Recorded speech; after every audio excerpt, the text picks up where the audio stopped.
আযাবের আওয়াজ আমরা শুনতে পারবো না, দেখতে পারবো না। আল্লাহ রাব্বুল আলামিন বলেন, ইন্নাল্লাহা ইউসমিউ মান ইয়াশা।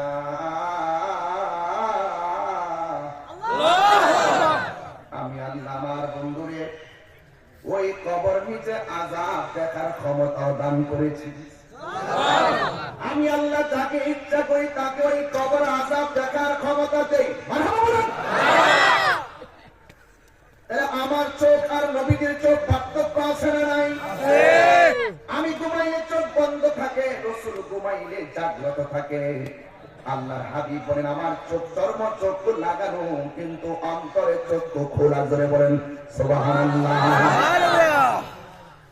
আমি বলছি না, কোরআন বলে ওয়ামা ইয়াস্তাবিল আহইয়া ওয়াল আমওয়াত। তারপর ইন্নাল্লাহা ইউসমিউ মান ইয়াশা। সুবহানাল্লাহ বলবেন না? সুবহানাল্লাহ। এই জন্য আমার বাবারা কবরে যারা চলে গেছে, কত বছর ধরে কবরে পড়ে থাকে,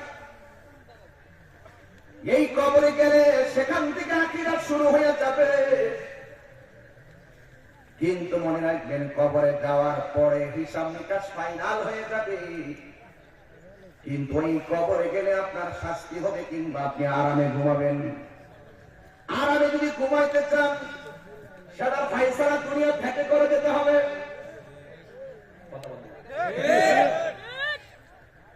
দুনিয়ার জমিনে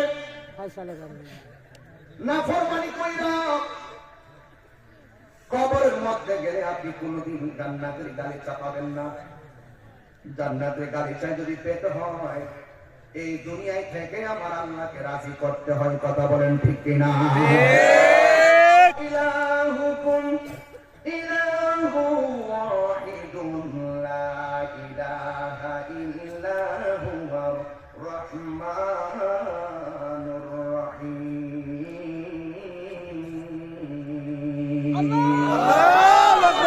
আল্লাহ কয়জন? একজন। একজন বলতে অসুবিধা লাগে আপনাদের কাছে? না। আল্লাহ ছাড়া কাউকে কি চেষ্টা করা যাবে? না। আল্লাহ ছাড়া কারোর কাছে মাথা নত করা যাবে? না। মাজারে গিয়ে চেষ্টা করা যাবে? না। আপনারা আমাকে মাজার পূজারি বলেন কেন?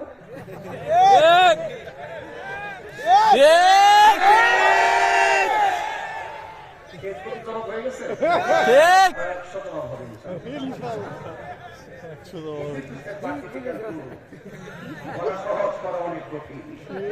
মিথ্যাবাদী হওয়ার জন্য এটাই যথেষ্ট, যাচাই না করে যা শুনে তাই বলে।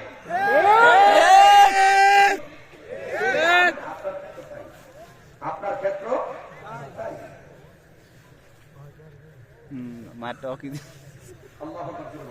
আল্লাহু আকবার।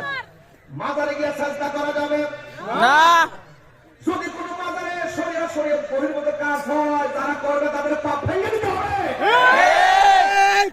কিন্তু মাজার ভাঙা যাবে না। এই যে ক্লিয়ার কনসেপ্ট ক্লিয়ার আছে, তাই এর অশান্তি আসবে না। যিনি শুয়ে আছেন তার বুঝতেন, সাধারণ কবরও আপনি আগুন ধরাতে পারবেন না, লাঠি দিতে পারবেন না। সাবধান, সাধারণ কবর দিতে পারবেন না, সাধারণ কবর। আমি বুঝাতে পারতেছি? এগুলো কনসেপ্ট, এগুলো যদি আমি ঠিক না রাখেন, অশান্তি সৃষ্টি হবে। কি হবে? অশান্তি সৃষ্টি হবে। আমি বাংলাদেশ নিয়ে কাজ করি, আমি ম্যানেজ নিয়ে কাজ করি, মাইনাস নয়, ম্যানেজ। আপনার সাথে আমার গুরুত্ব আছে। আমি বসবো, আমি বলবো, কাকে বলবো? আমি বলবো ভাই সেলিম ভাই, সেলিম ভাইকে বলবো, ভাই ওনার সাথে আমার সমস্যা, বসান। হয়তো তিনি আমাকে বুঝিয়ে নিবেন, না হয় আমি আমি বুঝে যাবো, অথবা তিনি বুঝে আসবেন। আমরা এক হতে চাই। কথা বলেন ঠিক কিনা? এর সাথে বড় কথা কি আর আছে কিছু? এই জন্য বলছি, সেজদা পাওয়ার মালিক কে? আল্লাহ।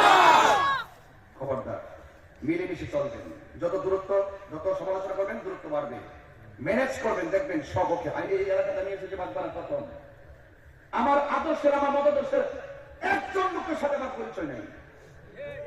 এখানে একটা পরিচিত লোক আছে, তিনি আমার পরীক্ষার লোক, আমার সুন্নি লোক, এরকম একটা লোক আছে, একটা লোক এখানে